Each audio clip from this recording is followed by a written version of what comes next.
fazer esse vídeo aqui para fazer um resumo de saúde coletiva, tá? É bem simples, não, sem slide, sem nada, tá bom? Então assim, ó, ainda com uma musiquinha no fundo, uma musiquinha no fundo ainda. Então assim, ó, começar pela CIP, porque eu acredito que seja uma parte maior e aí mais importante. E começar diferenciando a CIP, tá, da NANDA, que são dois documentos, né, duas formas que a enfermagem tem para elaborar o seu diagnóstico de enfermagem. Então, a CIP, ela é a classificação internacional de práticas de enfermagem, tá? Então, qual é a principal diferença entre a CIP e a NANDA? É que na NANDA 2018-2020, ela é um livro fechado, né? Um livro pronto, com todas as classificações e as taxonomias que a equipe que elaborou achou necessário colocar. E aí você tem lá todos os fatores de risco, os fatores relacionados e os diagnósticos prontos, os pré-estabelecidos, código para que você possa colocar na sua prescrição de enfermagem. Só que aí tem um ponto interessante. Isso facilita muito o diagnóstico de enfermagem, porque você já tem lá os fatores de risco, fatores relacionados, que te ajudam muito, facilita, né? São dicas para que você possa conduzir a sua consulta de enfermagem. Só que isso também, por ser um livro fechado, te limita, né, a poder elaborar e criar novos diagnósticos, tá? Isso é exatamente em contrapartida à CIP, porque a CIP ela é dividida em duas áreas. A primeira área da CIP, que é a primeira parte desse documento, ela tem os diagnósticos pré-estabelecidos, diagnósticos já que você pode ter uma base orientada para fazer a sua consulta de enfermagem, o seu diagnóstico de enfermagem. Só que além disso, e que nesse ponto é super interessante, é que a CIP traz 7 eixos, que eu vou falar deles já já, mas esses 7 eixos deixa que você tenha capacidade e possa, de uma forma ou de outra, realizar, né, criar, desenvolver um próprio diagnóstico, seu mesmo, que ninguém nunca tenha feito. E isso é muito interessante porque, com certeza, em algum momento do seu trabalho aí, fazendo o diagnóstico de enfermagem, as consultas de enfermagem, você vai se deparar com uma situação que não se encaixa, não se adequa a nenhuma dos diagnósticos pré-estabelecidos já, pela NANDA ou na primeira parte da CIP.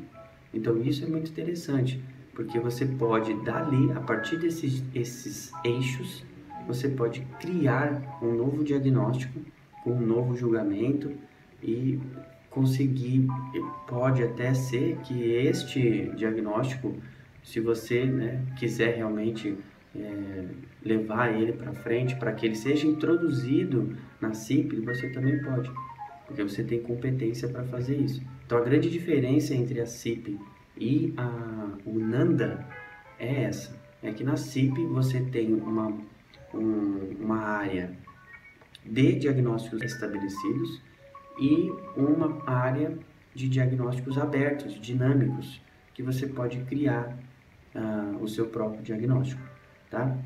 Então, o que seria essa CIP aí? É um conjunto acordado, né? Um conjunto de termos e taxonomias e diagnósticos acordado, né? Então foi feito um acordo para isso, de que pudesse ser utilizado desta forma, padronizadamente, todos esses termos. Então, fora isso, o que mais você tem como ponto importante ali da CIP é que, se você está padronizando e isso serve internacionalmente também, porque a CIP foi em 2009 reconhecida internacionalmente.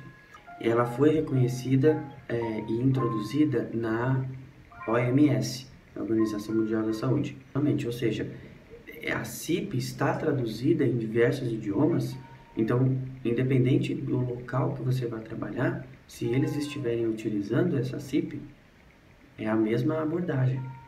A primeira, em 1996, tá? Então, em 1996 foi criada a primeira CIP, a versão inicial, né? E depois, 2003, ela foi criada os centros de CIP, em 2009 ela foi reconhecida internacionalmente. Então, isso é importante porque uma outra benefício da CIP, em você utilizar a CIP, é que você, independente do local, mesmo em outros idiomas, claro que vai ter a dificuldade da tradução, né, das palavras, mas mesmo em outro local que você estiver, existe essa padronização. Então, eles vão seguir os mesmos procedimentos, tá? No caso da elaboração de diagnósticos. Então, isso é importante da utilização da CIP no âmbito internacional. O que também não deixa de ser verdade em relação à NANDA, tá? Mas em relação à saúde pública e atenção básica, né? Atenção primária, a CIP ela é bem mais utilizada justamente pela dinâmica de casos, né? de situações muito mais complexas ou muito mais adversas do que já está pré-estabelecido na NANDA, certo?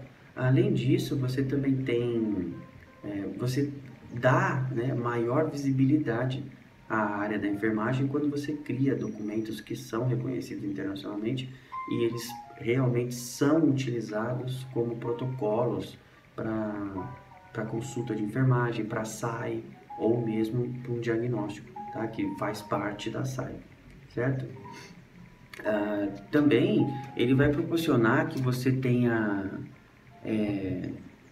técnicas, né, que proporcionem maior segurança, né, nas suas atuações, tá? Então isso também é um benefício que vai garantir qualidade e segurança na hora da aplicação, tá? Porque existe um padrão e você segue aquele padrão que já foi pesquisado, que já foi identificado como uma conduta ideal para que você siga, tá? Então, a CIP, em geral, é isso, tá? No seu conceito geral, né?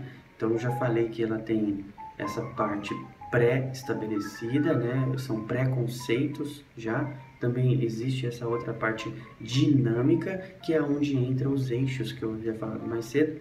Então, esses eixos aí são 7 eixos, que é o foco, tá?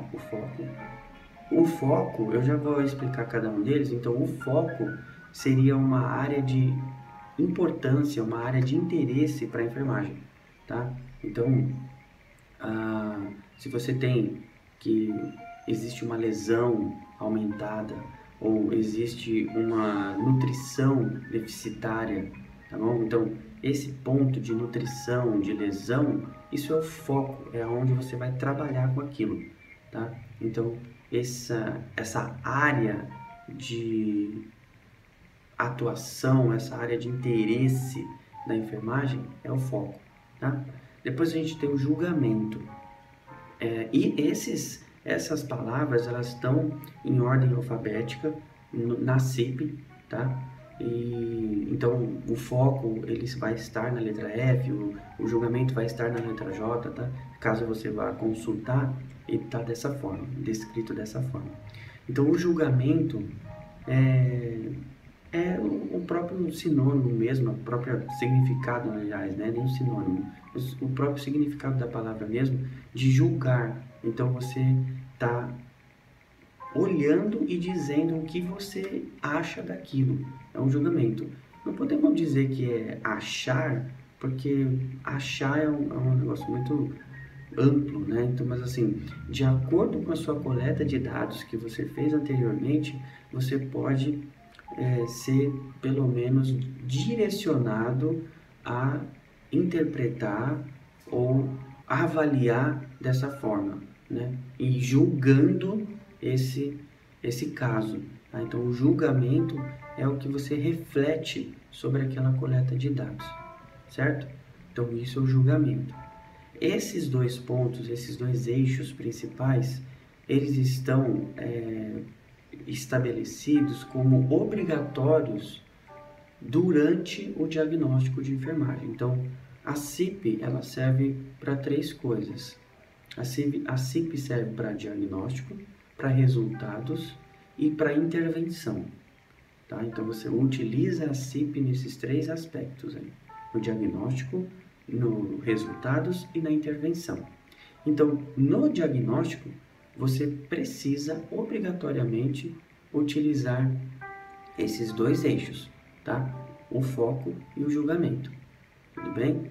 E aí, você vai ter outros focos, tá? Então, o próximo foco vai ser a ação, tá? E essa é um outro eixo importante, porque ele é proibido de você utilizar ele durante o seu diagnóstico, tá? Então, se você vai elaborar um diagnóstico de enfermagem, você vai somente utilizar um foco, que é um ponto de interesse da enfermagem, e você vai utilizar um ou dois julgamentos, tá? O julgamento não tem um limite de você falar, só posso usar um, tá? Então, você vai utilizar um ou dois julgamentos, tudo bem? E você não vai utilizar a ação, certo? Por outro lado, a ação, o eixo ação, você vai utilizar ele somente durante a intervenção. E aí é um ponto interessante de mencionar, porque verbos de ação é o que fazem justamente essa intervenção aí, tá? Então, realizar, observar, orientar, ensinar, conduzir, supervisionar, tá bom? Todos esses verbos aí, eles caracterizam a intervenção. Então, é dessa forma que você vai elaborar a sua intervenção, utilizando verbos de ação que entram nesse eixo de ação. Ele é obrigatório durante a sua intervenção, durante o momento que você vai prescrever, tá bom? E você vai fazer uma intervenção, você vai utilizar ele, certo? E da mesma forma que lá no diagnóstico você não podia usar a ação e você é obrigado a utilizar o foco e o julgamento, durante a sua intervenção você não pode utilizar o julgamento, tá? Então você vai utilizar a ação e o foco como complemento. Por quê? Porque quando você faz a ação, você tem que ter um objeto dessa ação, você tem que ter onde essa ação está sendo realizada, tá? Então, por exemplo, verificar a lesão, tá? Então, verificar a lesão, você tem o verbo de ação, então você está fazendo uma intervenção, e você tem um objeto que será analisado, que é a lesão, e no caso, a lesão é o foco, tá? Então, você precisa obrigatoriamente utilizar o eixo ação, mas você não pode, de forma nenhuma, utilizar o eixo julgamento durante a intervenção, beleza? Tem outros focos que aí vão ser o cliente, e aí o cliente é ele mesmo, é o paciente, é a família, é a comunidade, é um cuidador, tá bom? Você tem o meio, o eixo meio é a forma como você vai fazer aquilo. Que meio você utiliza, né? Que recurso material ou que recurso humano você está utilizando para realizar aquela ação, tá? Então, por exemplo,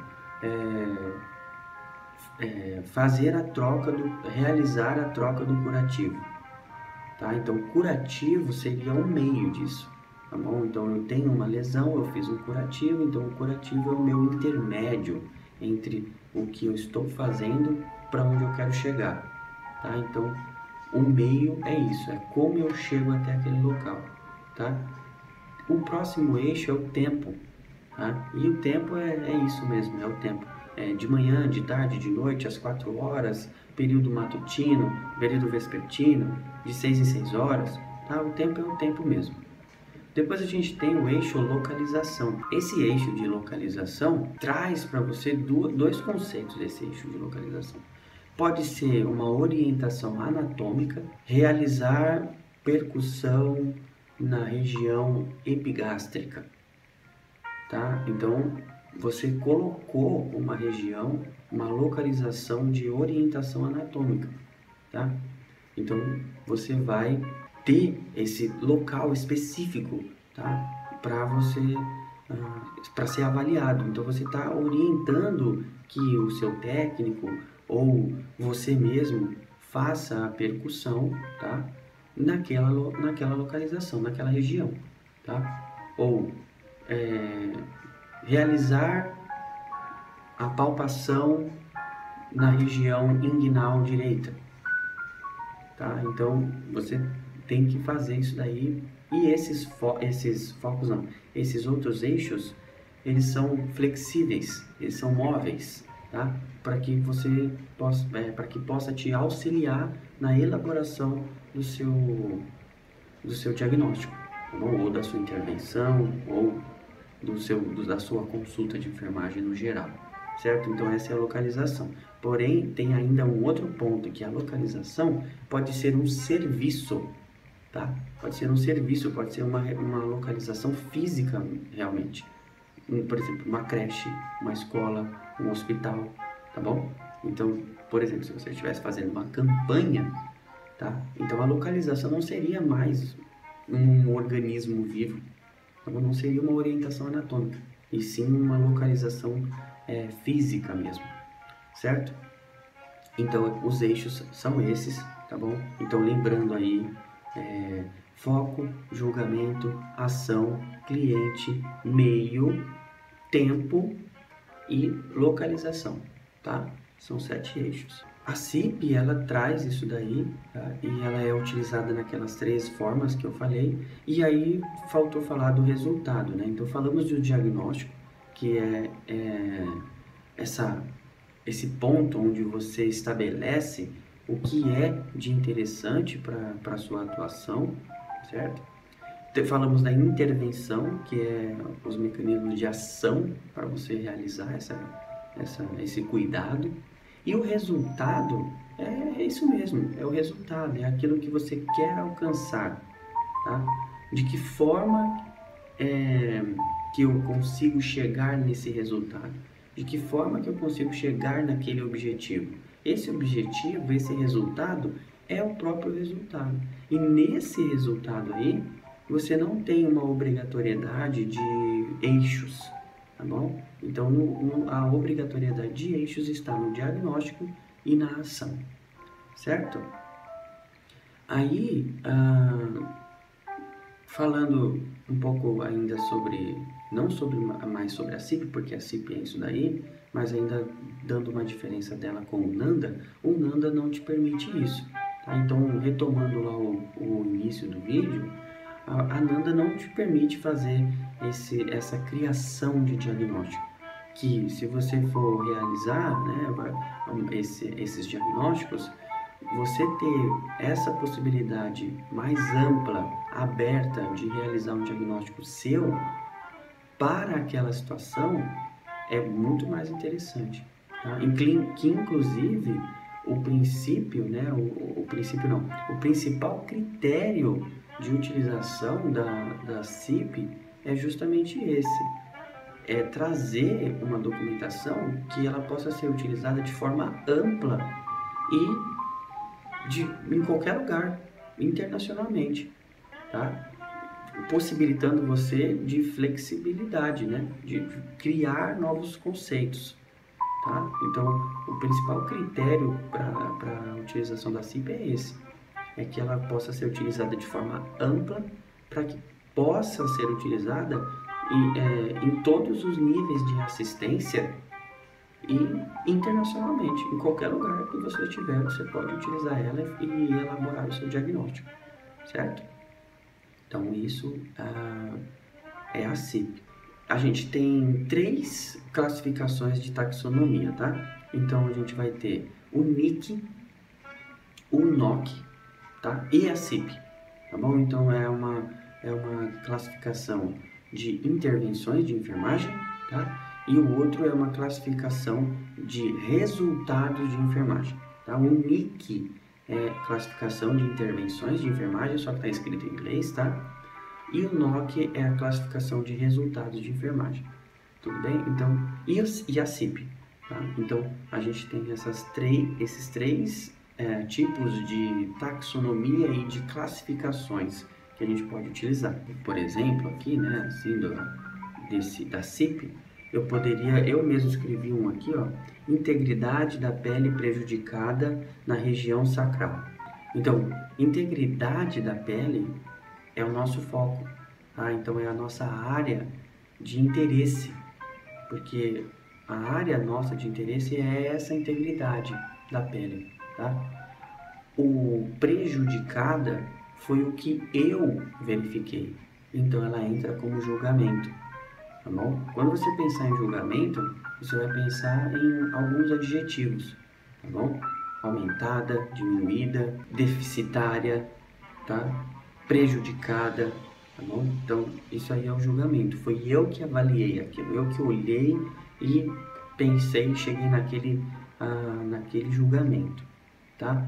E na região sacral, nesse caso, seria a localização, tá? Porque eu estou identificando, provavelmente, né, que existe uma lesão por pressão aqui na região sacral, tá? Então, a região sacral seria a localização, beleza?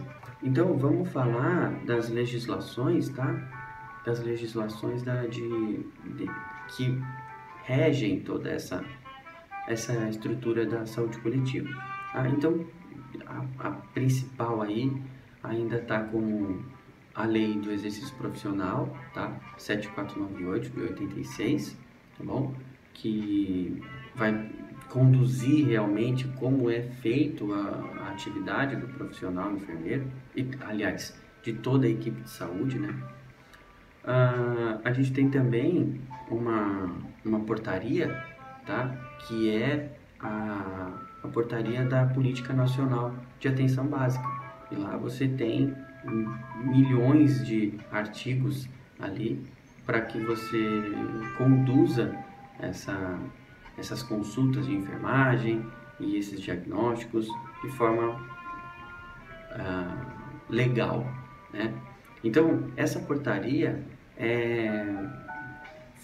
tem 2 portarias aí, tá? Mas uma já foi revogada, tá bom? Mas é a 648 de 2006, tá bom? Essa 648 de 2006, ela foi revogada, tá? A gente tem uma nova e é a que a gente utiliza, que é a 2488 de 2011, tá bom? 21 de outubro de 2011. Essa portaria 2488 de 2011, ela regulamenta a PNAB, né, que é a Política Nacional de Atenção Básica de 2017, que é a que a gente está utilizando, tá bom? Então, essa é a legislação. Além disso, a gente tem uma resolução do COFEN, do Conselho Federal de Enfermagem, que é a 358, tá, de 2009. Isso. E essa 358 do COFEN, o que ela vai trazer?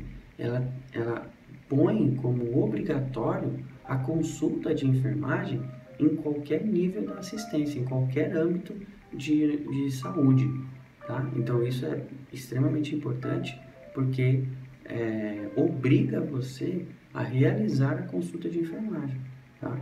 E pensando o que é essa consulta de enfermagem, é você fazer as 5 etapas da SAI, ou os 5 passos do processo de enfermagem, que são os mesmos, tá? Então, a consulta de enfermagem, ela é isso. é você fazer a coleta de dados, o diagnóstico de dados, o planejamento ou a prescrição de enfermagem, você fazer a implementação e depois você fazer a evolução ou a avaliação, tá? Então, esses são os 5 passos e a consulta de enfermagem é direcionada a esse ponto, tá? Porque se você já pensando na diferença entre a consulta de enfermagem e a consulta médica, né? Você já chega nesse ponto em específico aqui de falar que a consulta médica, o foco da consulta médica é a patologia, tá? E o foco da consulta de enfermagem é o indivíduo como um todo. Como, né, já 1000 vezes a gente já ouviu falar que ver o indivíduo de forma holística, né, como um todo. Tá? Então esse é o principal ponto já da diferença entre a consulta médica e a consulta de enfermagem. Tá bom? E na consulta médica você tem a elaboração do diagnóstico médico, da prescrição de medicamentos, tá? E na consulta de enfermagem você tem o diagnóstico de enfermagem que vai prescrever cuidados, certo? Então isso também é uma outra diferença, apesar de que você pode, em alguns países, tá bom? Ou aqui mesmo no Brasil, dependendo do protocolo institucional, você pode prescrever alguns medicamentos, mas isso é exclusivo de algum protocolo interno institucional, tá bom?